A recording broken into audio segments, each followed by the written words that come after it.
Nah, sekarang setelah kita menyimak cerita tersebut, mari kita pelajari tentang unsur-unsur intrinsik. Terutama kita akan coba cari unsur intrinsik dari cerita yang baru kita simak tadi.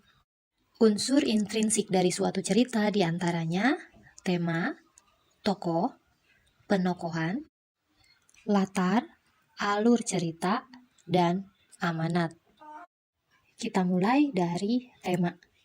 Tema adalah ide atau gagasan yang melatar belakangi sebuah cerita.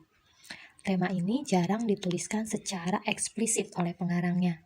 Nah, untuk bisa mengetahui tentang tema, kita harus mengetahui keseluruhan isi dari cerita tersebut, rangkaian peristiwanya, dan alur dari cerita tersebut.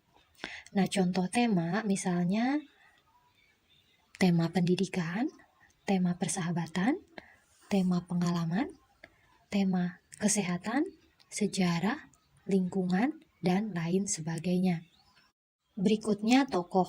Tokoh berarti pelaku dalam sebuah cerita.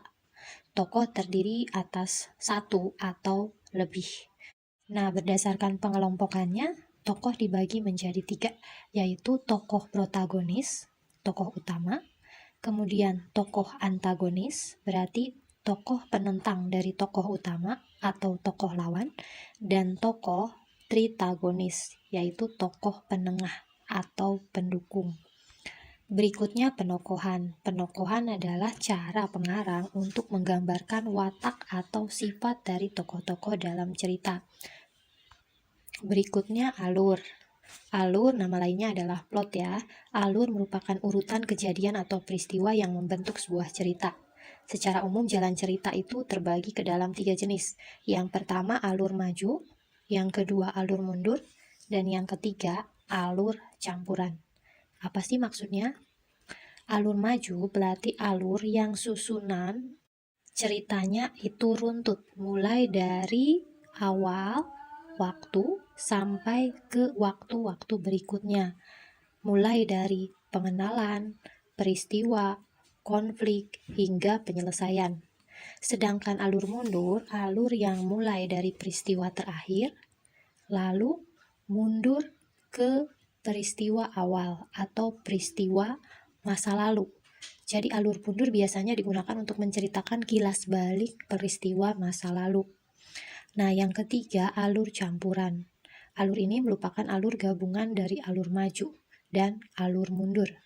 Biasanya disampaikan secara berurutan sekaligus menyisipkan cerita di masa lalu dan masa sekarang. Nah, berikutnya latar. Apa sih yang dimaksud dengan latar itu? Latar atau sering juga disebut setting meliputi waktu, tempat, dan suasana dalam cerita. Latar ini berfungsi untuk memperkuat situasi terhadap jalannya sebuah cerita. Latar terbagi menjadi 3, yaitu latar tempat, latar waktu, dan latar suasana. Latar tempat berarti tempat terjadinya suatu peristiwa dalam cerita tersebut. Sedangkan latar waktu berarti waktu terjadinya peristiwa. Misalnya jam berapa, hari apa, musim apa, tahun apa, dan sebagainya. Yang lainnya latar suasana, berarti menyangkut suasana yang terjadi dalam peristiwa tersebut. Misalnya bahagia, sedih, sukacita, tegang, dan lain sebagainya.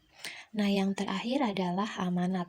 Amanat merupakan pesan yang disampaikan oleh pengarang. Biasanya amanat mengandung nasihat atau pesan moral yang tujuannya untuk direnungkan kembali oleh pembaca. Jika hal baik bisa ditiru, jika tidak baik berarti harus dihindari.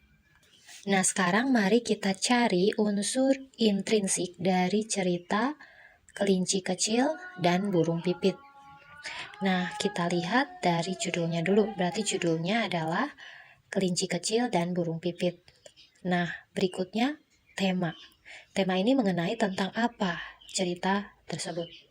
Tema dari cerita tersebut adalah pendidikan. Di sini merupakan pendidikan karakter supaya kita patuh kepada orang tua. Nah, berikutnya adalah tokoh dan penokohan. Nah, tokoh pada cerita tadi adalah Kelinci Kecil dan burung pipit. Sedangkan penokohannya, kelinci kecil itu bisa dikatakan sifatnya pembangkang atau tidak patuh, karena dalam cerita disampaikan bahwa ibunya sudah menasehati untuk tinggal di rumah tetapi dia malah pergi ke kebun Pak Rusa. Bisa juga disampaikan kalau sifat dari kelinci itu adalah cengeng, karena dalam cerita tersebut disampaikan bahwa kelinci menangis. Nah, kalau untuk sifat dari burung pipit berarti dia penolong, karena dia ketika mendengar suara orang yang mengadu, menangis, dia datang untuk sekedar mencari tahu atau membantu. Nah, sekarang kita akan cari tahu tentang latarnya. Latar ini menyangkut kapan di mana cerita itu terjadi.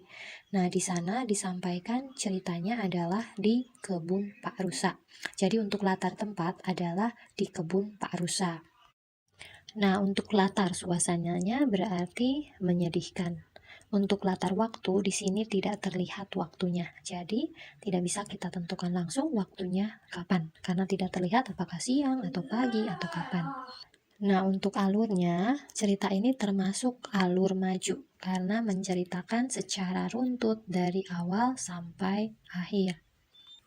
Cerita di awal, si kelincinya terantuk batu, kemudian menangis, kemudian burung pipit menghampiri, dan pada akhirnya mereka pulang ke sarang mereka masing-masing. Nah, berikutnya adalah amanat. Ini berarti pesannya bagi pembaca.